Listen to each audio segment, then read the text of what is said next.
The Marble Rally! With the A-League racers thoroughly crying in their sleep, it's time to shift our attention to the 12 marbles in the B-League. This video is obviously on the shorter side, simply because there are fewer marbles to talk about, so I'm going to attempt to lengthen the video with some B-roll footage. Look at that bridge.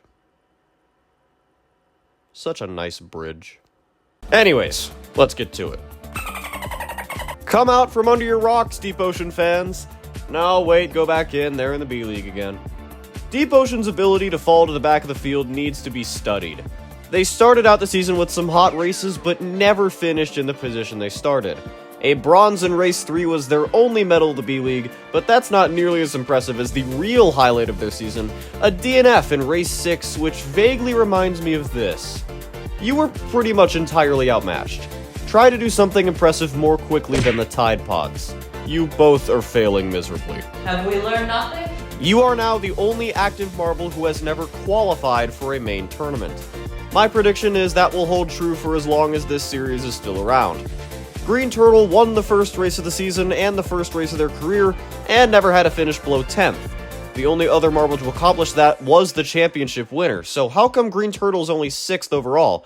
Well, that's when you realize that their win in race 1 was also their only medal. Green Turtle is like an Easter egg. They're easy to miss if you're not actively looking for them. At least Greg mentioned you? Throughout the B-League, one phrase rang true. At least you're not H2 Blue. 5 races in, you were at the bottom of the standings. You got 3 medals in the second half, though. They were your only top half finishes. But you won race 7. Greg called you Quicksilver. Multiple times. This is the list of marbles who have gotten 3 medals and no DNFs in a season. All of them, with the exception of Reflector, finished top 4 in the season they did this.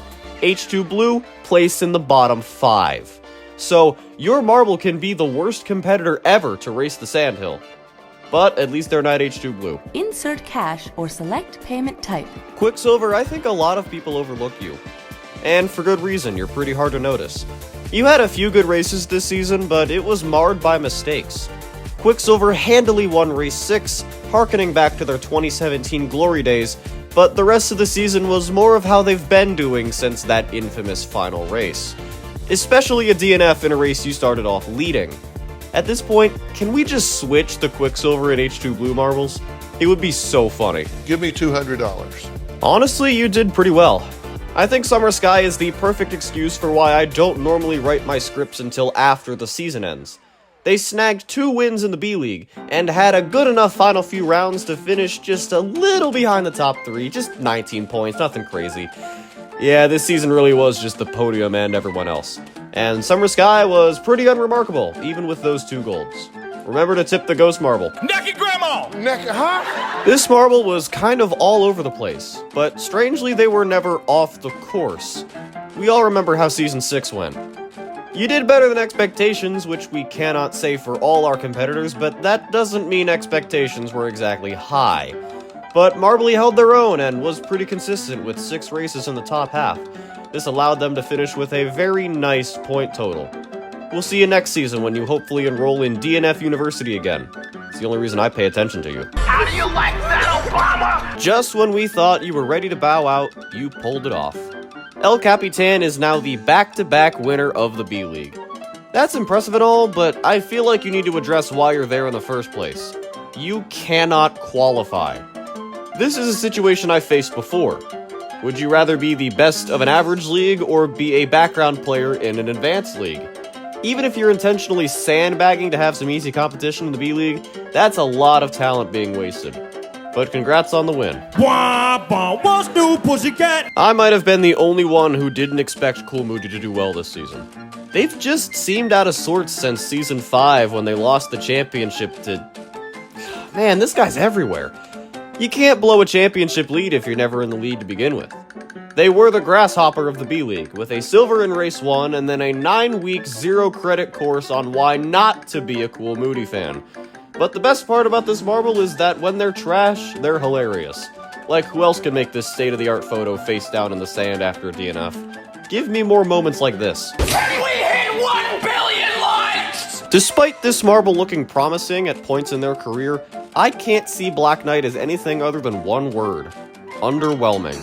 From a qualifier that left a lot to be desired, to a disappointing start to the B-League, to getting stopped by a stationary tree branch, Black Knight was nothing but underwhelming. And now we go live to our correspondent Detroit. How did this season make you feel? I would be feeling a lot better if Black Knight didn't spend half of the season rolling in a basement with the B-League circus act known as Cobra. Like, why do you do this to me, Black Knight? Why? Fires everywhere. A lot of people are saying Wisp of Darkness blew this championship, but think about where they were at the start of the season. If anything, they anti-blew it with 3 wins in 5 races. They put together a pretty solid year, and perhaps the most surprising thing is they didn't play dirty.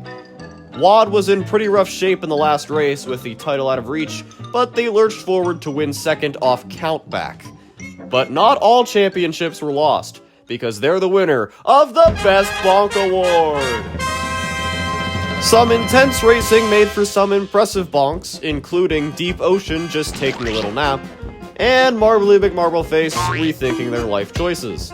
But the winner is the WAD Ball, who went airborne and nearly flew off the track as a result of, again, my favorite bridge.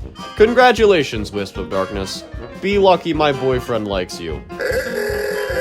Indigo Stars, take comfort. You're not the first Showdown winner to miss out on an invite to a major tournament. Ever since being left off the Season 5 roster in place of big names like Blazing Fireball and Nemo, Big Pearl has been trying to claw their way back to relevance, and this season finally saw them do it. They became the first competitor ever to win 4 medals in a row, but they still couldn't close it out in the 11th hour with an 11th place. That is not the time to have your worst finish of the season. Even the hazers know that. This is technically a championship joke, but Big Pearl still raced great. Qualifying for Season 8 is a necessity. Cobra. Cobra. If the Marble Rally is nothing else, it is a 7-season catalog of your failures. I am not aware of anyone who likes Cobra. And if you do, I'm sorry. We hate them, but we cannot escape them. Like a 6,000-word college paper or jury duty. People think we should feel pity on Cobra. No, feel pity on the community, because we have to watch them. Statistically, it is harder to lose to Cobra than it is to beat El Capitan. More than twice as hard. I want nothing more than for JMR to dig to the bottom of Dorn Sahat and bury this marble there, so we can get someone new and exciting, like a pink marble. But instead, we have another season of unmitigated disaster. Please, just please, go away. And that's the B-League of Marble Rally Season 7. I was worried that I wouldn't be interested in this set of marbles, but they provided some pretty good racing. I hope to see some of these competitors in the A-League next year. Don't even think about it. Now that the rally is over, I think we can just relax and enjoy the other 2 series, and oh my god! Well, no rest for the weary. Thanks for watching, and as always, reach for the stars.